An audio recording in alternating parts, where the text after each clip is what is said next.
Fala aromáticos, tudo bem com vocês? Por aqui eu, Wallace Zago, o seu professor de Química, e hoje nós vamos falar sobre a pilha de Daniell.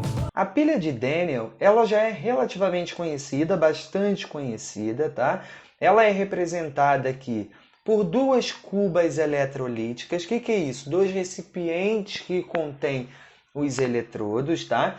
Nesse caso aqui, a gente tem eletrodo de zinco e o eletrodo de cobre.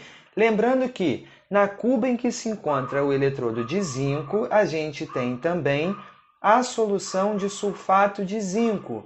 Então, esse eletrodo de zinco ele vai estar imerso dentro de uma solução de sulfato de zinco. Do outro lado, a gente tem a cuba eletrolítica, então, do cobre, onde a gente vai ter um eletrodo de cobre imerso numa solução de sulfato de cobre. Além disso, a gente vai ter, então, aqui uma ponte salina, essa ponte salina de cloreto de potássio, que vai ser responsável por injetar aqui ânions na solução de zinco e também disponibilizar cátions aqui para a solução de sulfato de cobre. A ponte salina ela vai então garantir, vai fechar o circuito e garantir o pleno funcionamento da pilha. Ok, pessoal? Bom, olhando para a pilha que a gente tem em casa, que a gente utiliza no nosso controle, se você estiver próximo a um, pode até retirar para você ver. Facilmente verifica-se que existe um polo positivo e um polo negativo. A pilha de Daniell também contempla esses dois polos. Tá? Então, uma dessas cubas representará o polo negativo e a outra vai representar o polo positivo. Sabe o que isso significa? Sabe como a gente faz para escolher qual vai ser o polo positivo e o negativo? Será que se dá assim de forma aleatória? Bom, não é de forma aleatória. Existe uma coisa chamada potencial padrão de redução, tá? Isso mede a capacidade que um metal tem de receber elétrons, por exemplo. Um metal ele recebe elétrons através de uma corrente elétrica. Essa corrente ela pode ser medida e fornece para a gente o valor do potencial de redução daquele metal. Então, existe uma tabela com diversos potenciais de redução de todos os metais que existem, tá? E isso fica disponível para que a gente possa consultar. Então, essa tabela ela é muito importante para a gente definir quem vai ser o polo positivo e quem vai ser o polo negativo da pilha. Por quê? O polo positivo será aquele que contiver o eletrodo cujo metal tenha um maior potencial de redução. E Wallace, vai com calma porque complicou. Não complicou não. Olha só. Foca de novo aí na sua tela, uma cuba eletrolítica de zinco e a outra cuba a gente tem o cobre. Nós temos dois metais. Precisaremos então observar o potencial de redução de cada um deles. Aquele que tiver o maior potencial de redução vai ser o mais maior, mais logo vai ser então o polo positivo. Então quem tem o maior potencial de redução será o polo mais, o polo positivo da pilha, ok?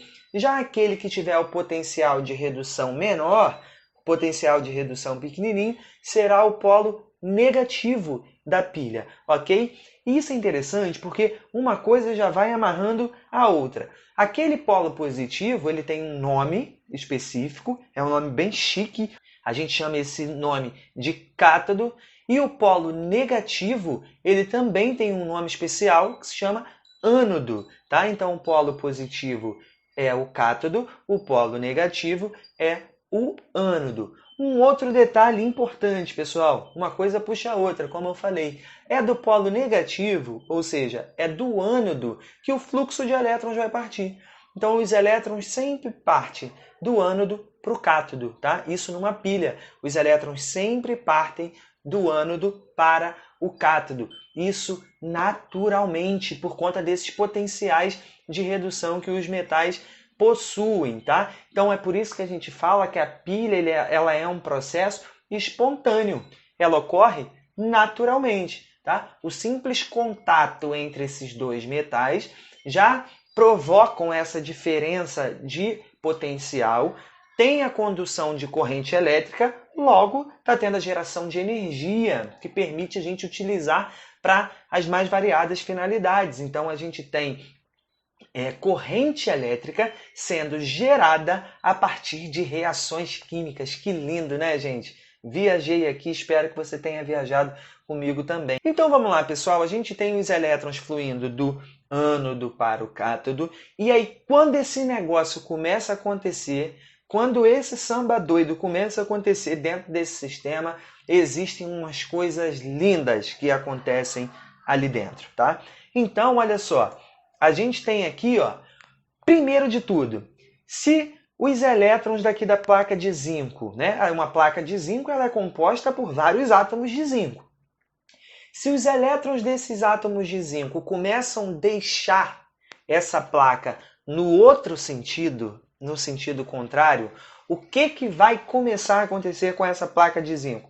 Essa placa de zinco ela vai começar a ter o seu tamanho reduzido, a sua espessura reduzida, e vai dar a impressão para quem está observando que ela está sendo corroída, já que o seu tamanho vai estar sendo diminuído. Então, esses átomos de zinco que estão grudados nessa placa, eles perdem 2 elétrons e aí o que acontece? Eles caem na solução nessa forma, Zn2+, já que cada zinco perdeu 2 elétrons, ele cai na forma de Zn2+.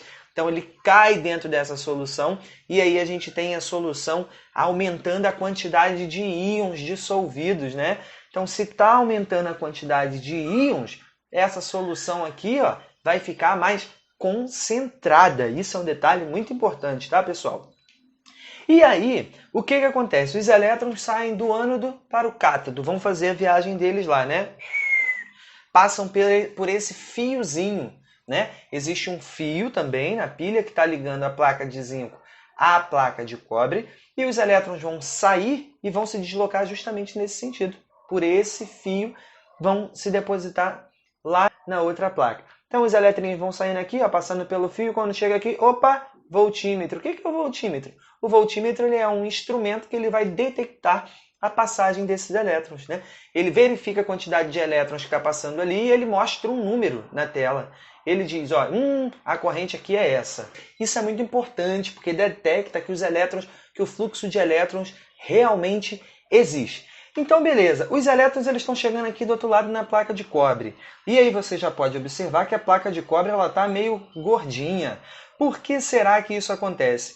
Bom, eu falei para vocês que cada eletrodo está imerso na sua respectiva solução de sulfato, né? Então aqui, ó, nesse eletrodo de cobre, essa solução que ele está embebido, que ele está ali submerso, na verdade é uma solução de sulfato de cobre.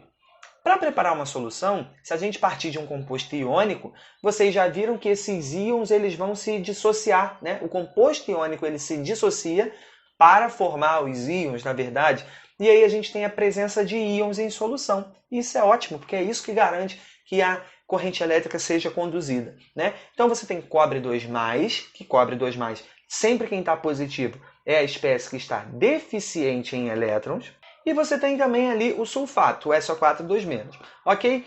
Então, nessa solução você tem espécies, você tem íons que estão deficientes em elétrons.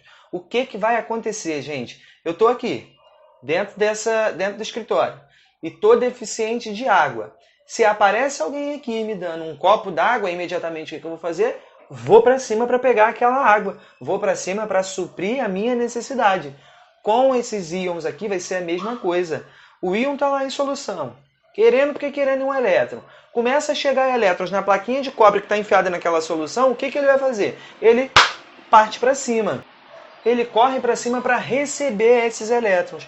E aí, quando esse cobre 2+, recebe esses 2 elétrons que estão chegando do zinco, ele se deposita na placa, ele vai para a placa, pega esses elétrons e aí é convertido então a cobre 0. Cobre 2+, ganha 2 elétrons, se converte a cobre metálico. Por isso que ele fica grudadinho aqui na placa de cobre e é por isso que, à medida em que o tempo vai passando, a gente tem essa placa de cobre aumentando a sua espessura, tá? Então, de um lado a gente tem o zinco sendo corroído, do outro a gente tem o cobre aumentando a sua espessura. Então, o que a gente pode resumir até então desse sistema de tudo que a gente viu até agora? A gente sabe que o eletrodo onde chegam os elétrons será o polo positivo da pilha, né? Ele é chamado de cátodo. Esse eletrodo terá a sua massa aumentada e a solução que encontra-se imersa a esse eletrodo vai ter a sua concentração diminuída porque a gente terá menos íons dissolvidos nessa solução. Em contrapartida, do outro lado, a gente vai ter o eletrodo de zinco tendo a sua massa diminuída, porque ele estará sofrendo corrosão. Esse é o polo negativo da pilha, de onde partem os elétrons, e é onde ocorre o que a gente chama de oxidação. No ânodo ocorre a oxidação. Ânodo começa com uma vogal, e o que acontece com ele? Sofre oxidação, que também começa com uma vogal. Então, vogal, vogal. Do outro lado, a gente tem o cobre. O que acontece com ele? Ele vai sofrer redução. Então, a gente tem o cátodo, né? No polo positivo, que é onde está o cobre, a gente chama de cátodo. O cátodo sofre redução. Cátodo começa com consoante, redução começa com consoante. Então, vogal, vogal, consoante, consoante. Ânodo, oxidação, cátodo, redução. Ok, pessoal? Gravem isso. Todo esse processo que está acontecendo, a gente representa-o da seguinte maneira. A gente separa essas semi-reações, depois a gente soma. O que seria uma semi-reação? Semi-reação é a reação que ocorre numa dessas cubas. Né? Em cada uma dessas cubas ocorre uma semi-reação. Quando a gente coloca elas separadamente, a gente tem então a semi-reação de redução e a semi-reação de oxidação. Tá? Cada semi-reação ocorre em uma região específica. A semi-reação que ocorre no ânodo, a gente chama de semi-reação anódica. Já a semi-reação que ocorre no cátodo, nós vamos chamar de semi-reação catódica. E aí, essa semi-reação anódica também pode ser chamada de semi-reação de oxidação, e a semi-reação que acontece no cátodo, a gente pode chamar de semi-reação de redução. Fiquem atentos a essas várias possibilidades de nomenclatura. Bom, pessoal, é através dessas semi-reações que a gente consegue chegar à equação global da pilha. E essa equação é muito importante porque, além da gente entender quais são os componentes que estão sofrendo oxidação e redução, ela também informa para a gente o valor do potencial, da diferença de potencial gerada por essa pilha. Tá?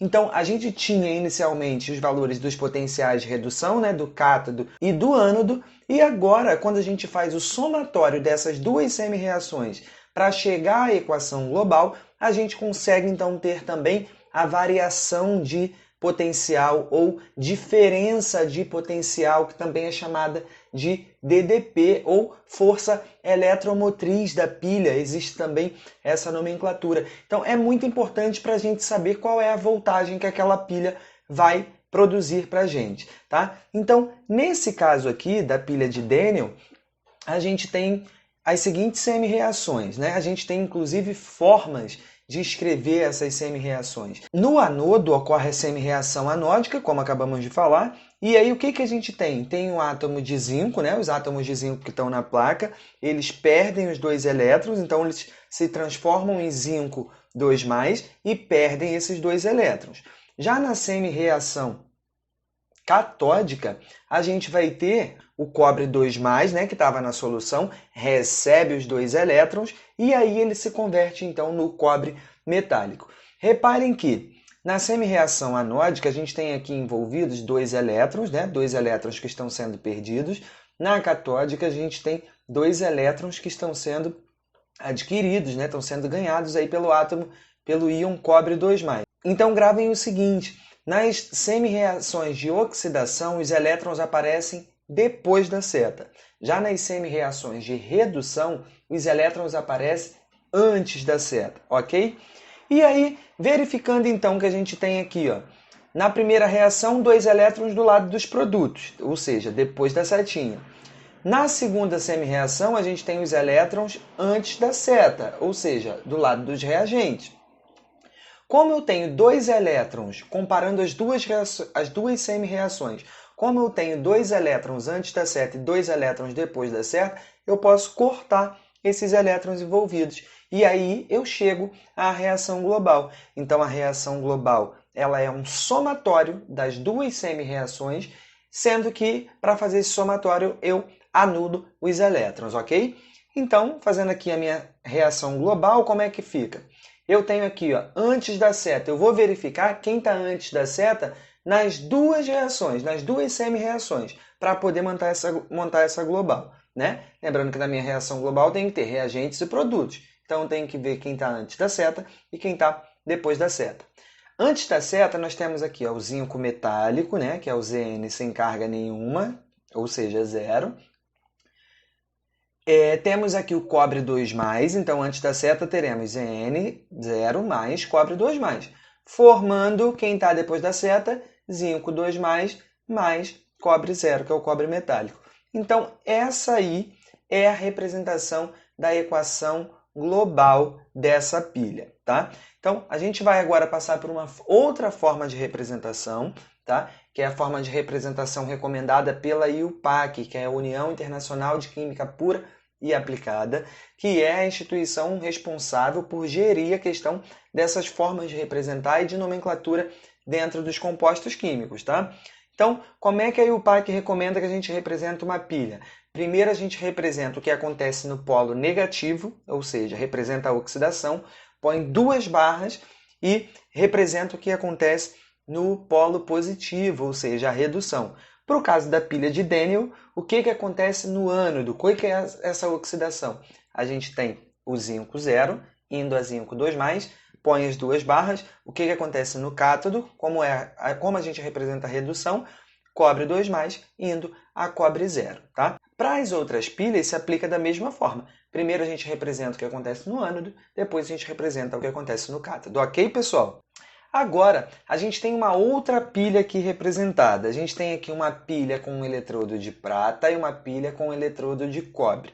Primeiro de tudo, gente, eu recomendo que a gente saia identificando tudo. Quem é o ânodo, quem é o cátodo, quem é o polo positivo, quem é o polo negativo, quem sofre oxidação, quem sofre redução. Tá tudo interligado. Mas é bom que a gente defina logo para ficar tudo bem claro, né? De cara aqui, ó, a gente já percebe que o eletrodo de cobre está tendo a massa reduzida, né? Está sendo deteriorado aqui. Então, isso já dá um indício para a gente. Porque se ele está tendo a massa reduzida, ele só pode ser o ânodo, né? Então, aqui a gente tem o cobre como ânodo, tem aqui a prata como cátodo, né? E aí, vamos então, tendo definido isso, a gente já começa a partir para outras coisas. Por exemplo, definimos aqui quem é o ânodo e quem é o cátodo. Ok. O cobre, então, é o ânodo, sofre oxidação. Vamos fazer a semi-reação de oxidação do cobre. Como é que a gente faz? A gente tinha cobre 0, né, que é o cobre metálicozinho da prata, e aí ele está formando cobre 2+, para isso ele perde 2 elétrons, né? Reparem que eu estou aqui ó, na semi-reação do ânodo, onde ocorre a oxidação. Aí eu coloco cobre, formando cobre 2+, mais 2 elétrons, que é o que ele perdeu. Já aqui na prata, eu tinha aqui na solução, ó, tá vendo? Ó, os íons prata+, Ag+, esses íons recebem um elétron, né? E forma a prata metálica, o Ag0. Isso ocorre no cátodo, onde ocorre a redução, beleza? Consultando aquela tabelinha de potencial, a gente pode verificar que o potencial de redução do cobre é 0,34 e o potencial de redução da prata é mais 0,80. Então, pelo potencial, o que acontece? Se tivesse sido proposto um problema com 2 cubas, mas não desse para perceber qual que estava tendo a massa reduzida e qual que estava tendo a massa aumentada, como é que você faria? Você ia ter que olhar para esses potenciais de redução. Eu tenho aqui ó, cobre e prata. O cobre 0,34, a prata 0,80. Quem é maior?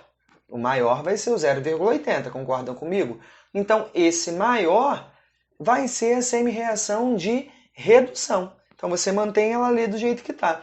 Agora, o outro, comparando os dois, o que tiver o potencial de redução menor vai ser o que vai oxidar. Tá? E aí, se vocês repararem, na tabelinha de potenciais de redução, a gente tem lá ó, cobre 2+, mais 2 elétrons, formando cobre 0.